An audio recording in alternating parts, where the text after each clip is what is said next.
Shein has been on the rise for around a decade now.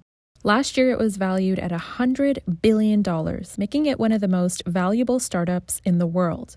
But that number quickly fell, and in recent months, that growth and enthusiasm from young consumers has started to decline, and some people are wondering what's next for the company that has won over the wallets of so many people just like you. In this video, I'm going to tell you about the company's rise, slow decline, and what it's reportedly going to do to save itself and expand. I'm also going to explain the rumors about Shein possibly going public as a company, which would mean that you could one day own a piece of the company.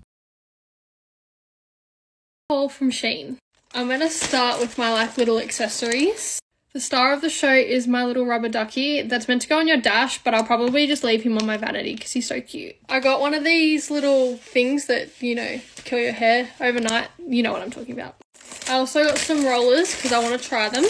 And then I got this really cute phone stand that completely adjusts and it just folds up. Last year, Shein made $22.7 billion in sales according to some reports.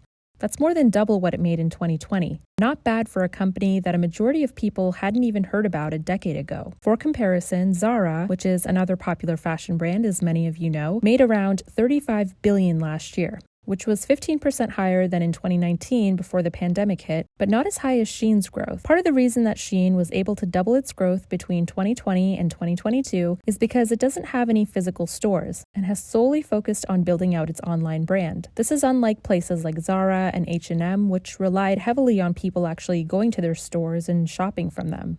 This was obviously hard to do when the pandemic happened and we were all in isolation, but not for Shein. It's an e-commerce company, meaning it's selling everything on its website and through its app.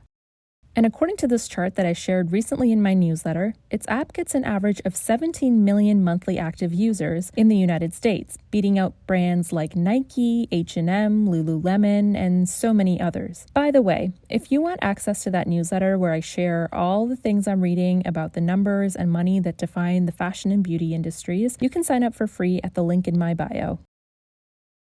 Okay, back to Shein. Another reason Shein has been on the rise for so long is that it makes clothes that are affordable to most people, even those that are working minimum wage, part-time, after school. It's affordable regardless of who you are. You don't have to be rich to shop there. You can buy a dress for $10 and foundation for $8 and so on. And during a time when inflation has jacked up the prices for makeup products up to 11%, which is another stat that I shared in my newsletter recently, buying things for cheap is priority for everyone right now. In fact, a lot of people are turning to dupes and secondhand clothes because of this reason. But despite the success that Shein has enjoyed for the past 2 years, new data shows that its growth is slowing. In fact, look at the data in this chart. By the way, if you like this video so far and enjoy stories about the fashion and beauty worlds that are told with numbers, data, and research, please subscribe and hit the notification bell so you don't miss any future videos that I put out. So this graph shows that after enjoying insane growth in 2021, its growth has declined.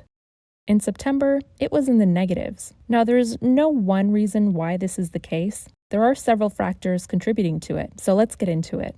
First, as soon as Shein began to take off on TikTok, there also came a strong, consistent pushback from people who were worried about the environmental impact of the company.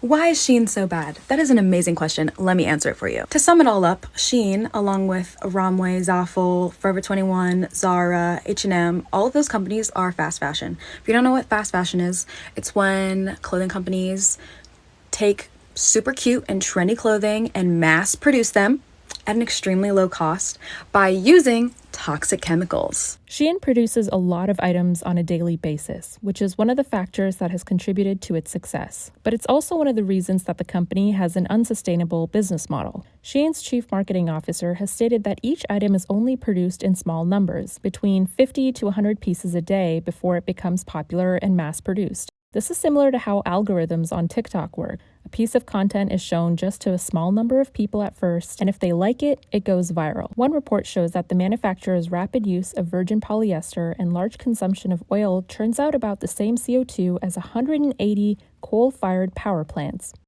Virgin polyester comes from petroleum, which is a non-renewable source. and its production lies on carbon-heavy process. Polyester is not biodegradable and can take up to 200 years to decompose in landfills, which is where a lot of clothes end up. And I'm not talking about Shein when I say that, I'm just saying clothes in general.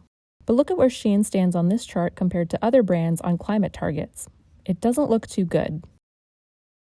Another thing that was likely bad for the company's image were the number of people talking about its terrible working conditions. Alright, so I'm sure you've already heard the recent scandal with Shein all over TikTok. If you haven't heard, they were recently under fire because of a private investigation that showed they had worse working conditions that China would not even approve of. In an investigation by UK broadcaster Channel 4, the outlet uncovered that in one factory, workers received 4,000 yuan per month, which is roughly $556 to make 500 pieces of clothing per day. Workers in another factory received the equivalent of 4 cents an item, working 18-hour days and given only 1 day off a month. The company told Business Insider that any non-compliance with China's labor laws is dealt with swiftly, and we will terminate partnerships that do not meet our standards. This is how the company has responded in previous years when it's been called out for its labor practices. Along with the company's alleged environmental impact and reported working conditions, they're also facing increased competition. Most recently, I reached out to App Annie to ask for data around the most downloaded apps in the United States. One app that topped the list, beating out Amazon and Shein and so many others in the shopping category, is Temu. I'm so surprised that no one is talking about this because its growth has been explosive, but the company is still quite small. There's an ongoing lawsuit between Shein and Temu, reported by Reuters. It says, in the U.S. federal court, Shein has accused Temu of contracting social media influencers to make false and deceptive statements against Shein in their promotions of Temu.com. If Temu loses, Temu could be forced to curtail what so far has been a key marketing strategy. Shein seeks to block Temu from using Shein's name for marketing, and it wants damages from sales that Shein can show came through deceptive or infringing marketing. Temu has asked the court to dismiss the lawsuit.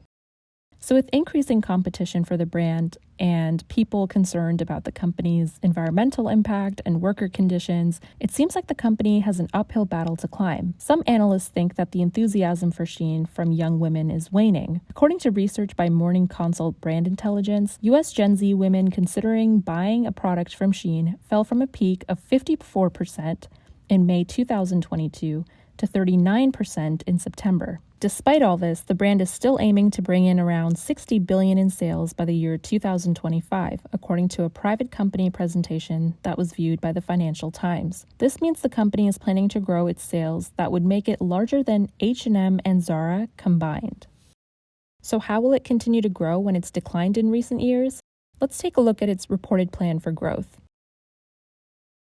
The Financial Times reports that Shein is projecting to grow its profit by $7.5 billion in 2025. One way it'll reportedly achieve this is by targeting higher spending consumers with new premium product lines and reducing warehouse and delivery costs. It also allegedly wants to convert new customers who try Shein into repeat buyers. I'm not sure how easy that'll be because the modern Gen Z consumer, which is a lot of Shein's current customers, is not as brand loyal to a brand as previous generations. In fact, one industry study found that only 37% of Gen Z fell into the loyalist category, which they defined as people who bought a product from the same brand they were considering at the start of their shopping journey. This is different from previous generations. 56% of boomers are brand loyal, and the number declines with each generation. So Shein is going to have to work harder than brands in the past to maintain loyalty from consumers, which might be hard because of the things we talked about related to environmental impact, worker conditions, and so on. According to a Financial Times analysis, last year, 60% of 142 million customers shopped on the platform for the first time. By 2025, the company is reportedly aiming to convert most of its shoppers into loyal customers, projecting a reported 60% of an estimated 261 million shoppers will have shopped with them before. Shein also has reportedly told its investors that it will launch a global marketplace where it sells third-party products on its website and its app. This was reported by the Wall Street Journal, and it means instead of just selling Shein product, the company also plans on putting itself in competition with marketplaces like Amazon, where you get a little bit of everything and it's not just Amazon products. The third thing that Shein is rumored to be doing is going public, also called an IPO, which stands for Initial Public Offering. If you don't know what that means, here's a really simplified way to explain it. So imagine you have a lip gloss company and people love it, so they want to buy from it. One day you plan to grow even bigger and sell your lip gloss worldwide, but you don't have the money to grow and do that. So you decide to have a special event where you can get a bunch of people in your neighborhood to pitch in and buy a little piece of your lip gloss business. Maybe for $3, they can own 3% of it, or whatever numbers are specific to your business. Well, this is similar to an IPO. It's when people buy a little piece of your business, they become your shareholders, and it helps you get the money that you need to keep growing. If Shein files for an IPO, which is currently a rumor and the company has said they don't have plans for one, then it would mean that you can own a piece of Shein. If the company has a good year and makes a lot of money and you own a piece of it, that means you would make money through your investment. Maybe if the company ever does file for an IPO, I can make a separate video on that and upload it here in more detail. But right now, it's a private company. Shein has a ridiculous outreach on social media. On TikTok, the Shein hashtag has 54.7 billion views compared to Zara, which has 17.2 billion, and Forever 21, the fashion brand that once ruled with millennials, has 1.1 billion. Shein is also a company that leaves people fighting the inner tension between saving money and going for convenience and doing what's good for the world. Even though a lot of people are aware of the environmental impact and unethical working conditions, there's so many posts across social media where people admit that they just can't stop themselves from buying the brand. On this channel, I don't tell people what to do or what to buy. Instead, I just hope I leave you with a little more information and knowledge than you came in with each time you watch one of my videos, which I make as a hobby and upload to this channel. If you want to support my work, I'd love to see you subscribe and turn on the notification bell so you don't miss any future videos. I'll see you next time, and thanks for watching.